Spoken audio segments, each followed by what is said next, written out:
c'est quand même un anniversaire, donc on met des cadeaux, un gâteau. Bien entendu, un gâteau sans bougie, c'est pas beau. Donc des bougies. Deux aléatoires, je crois. Des amis de tennis.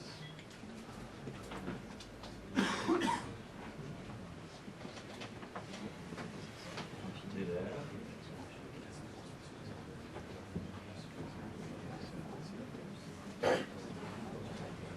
On voit également derrière la zone de verre. Des assiettes.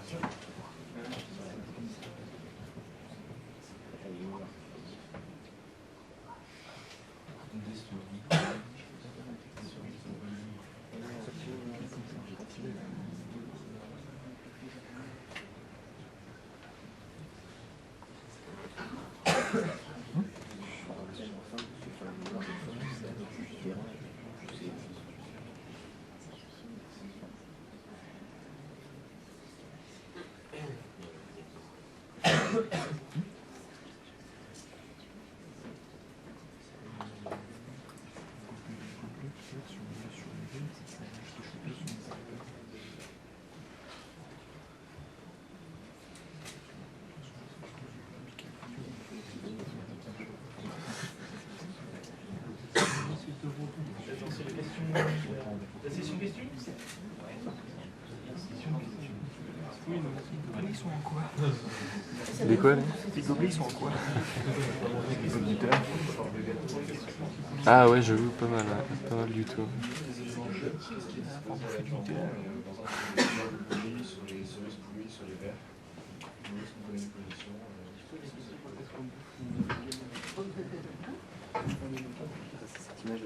Donc, je l'ai.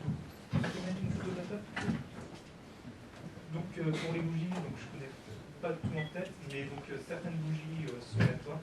Par exemple, les bougies blanches de coopération, ça, on saura leur position, elles seront toujours fixes pour les phases de qualification. Les deux bougies d'extrémité, ici ce sera deux bougies rouges sur l'extrémité et deux bougies bleues sur l'extrémité. Et sinon, le reste, c'est aléatoire. Mais vous regarderez dans le règlement. Donc, au niveau des bacs à cerises, donc, dans chaque bac à cerises, il y a 8 cerises, dont une pourrie.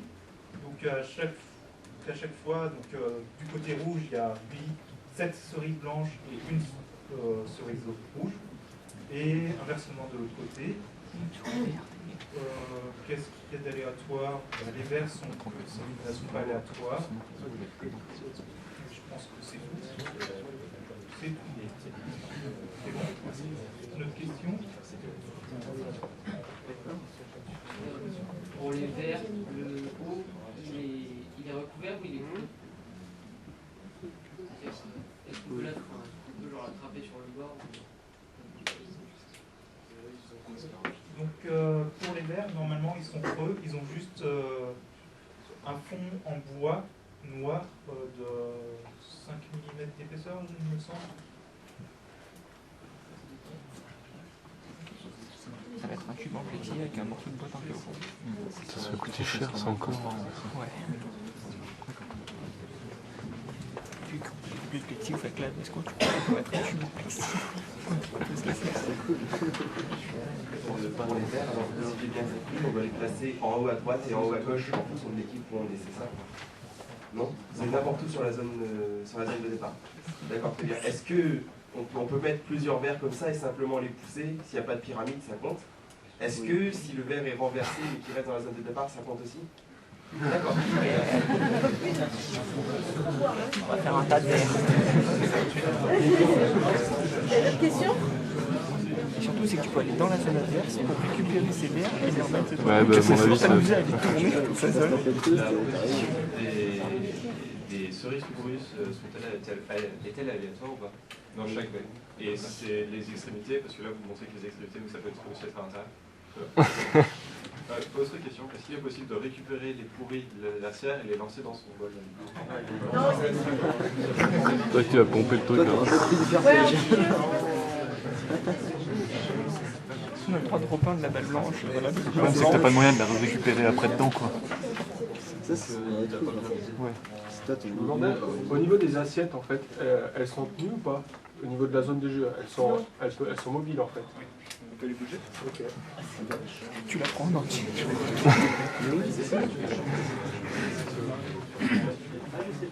Mais attends, Est-ce que piquer des cerises pas pourrites à l'équipe adverse? oui, pourquoi pas. Même dans son bol. Est-ce que, Oui, on peut récupérer dans les deux zones. est-ce que les assiettes ont un fond? Si on porte l'assiette, les cerises qu'on a? RCVA sont vachement précis. RCVA sont vachement précis. Est-ce que le ballon gonflé à la fin de la partie fait partie du périmètre du robot? Merci. On va arrêter après 90 secondes. D'accord. Ça ne devrait pas porter préjudice. Si on gonfle la légume, on a le droit de faire décoller le robot.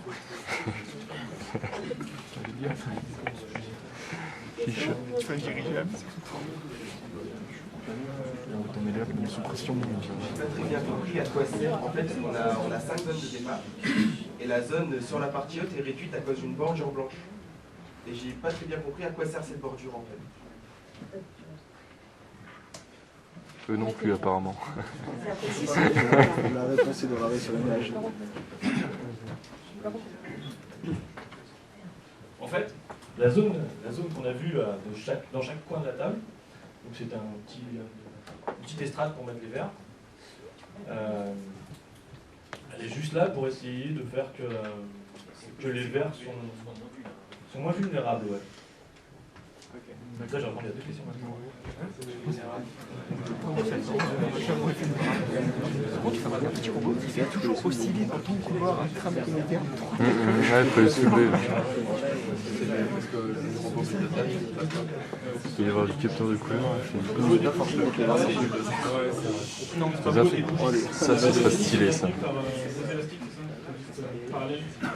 alors là, faut que tu arrives à poser 3 en même temps. Non, les 4, il faut les poser 4 du haut en même temps. Quoi. Pour les 4. Non, tu fais la pyramide de 3 et après il faut que tu les 3. Ah ouais, les 3, ouais aussi. Même dans la même taille, ils rentrent les uns dans les autres, de toute façon. Ouais, mais tendu quoi, quand même. En quoi sont les verres? J'ai compris que le fond était en bois, le reste, je suppose que c'est en pièces. Donc, on ne peut pas les emboîter les uns comme les autres comme des vrais verres. Et une pyramide où on empile juste un verre par-dessus un autre, ça compte aussi comme une pyramide. Ouais. Donc il va y avoir besoin de place dans le robot. Tu peux en poser plusieurs en même temps. On a entendu que les verres renversés étaient comptabilisés. Est-ce que les verres complètement retournés sont aussi comptabilisés? En fait, tous les verres qui sont dans la zone de points sont comptabilisés. Du moins, sont totalement à l'intérieur de la zone. Et le nombre de points qui rapportent dépend de leur hauteur. Peu importe que ce soit une pyramide, un empilement statique, droit ou autre.